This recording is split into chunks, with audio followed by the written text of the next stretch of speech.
Si chiama Vento Nuovo ed è un simbolo che racchiude un trittico di partiti, tutti di sinistra, che hanno deciso di sostenere Alessandra Moretti nella corsa alla presidenza del Veneto, ma sotto forma quasi di lista civica più che di movimento, protetto da simboli e strutture di partito. C'è SEL, ci sono i Verdi Europei, c'è Sinistra Veneta, alla quale hanno aderito centinaia di militanti di Rifondazione Comunista. Lavoro, sanità, territorio, ambiente, agricoltura, energia, mare sono i temi principali affrontati come ovvio dal punto di vista della sinistra.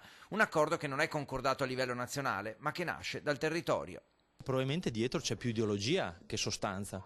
Qui non c'è un accordo ideologico, Noi vogliamo declinare le tematiche ambientali dentro politiche di sviluppo di questa regione. Chi invece è legato alle ideologie del passato probabilmente fa scelte diverse, ma credo non preoccupi il Partito Democratico, non preoccupa Alessandra Moretti. Un accordo tra le tre anime della sinistra non ben accolto da tutti. All'interno di SEL, ad esempio, in alcune province del Veneto come a Belluno, si rischia la spaccatura interna.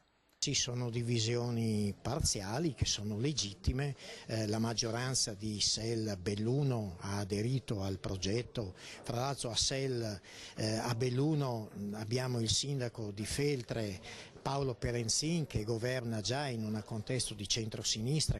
Quanto a Rifondazione Comunista c'è chi ritiene che correre con Alessandra Moretti sia una forzatura e chi l'unica soluzione per contare qualcosa. Il pensiero corre ad esempio a 20 anni fa, quando il partito non corse col centro-sinistra che perse le elezioni di un soffio.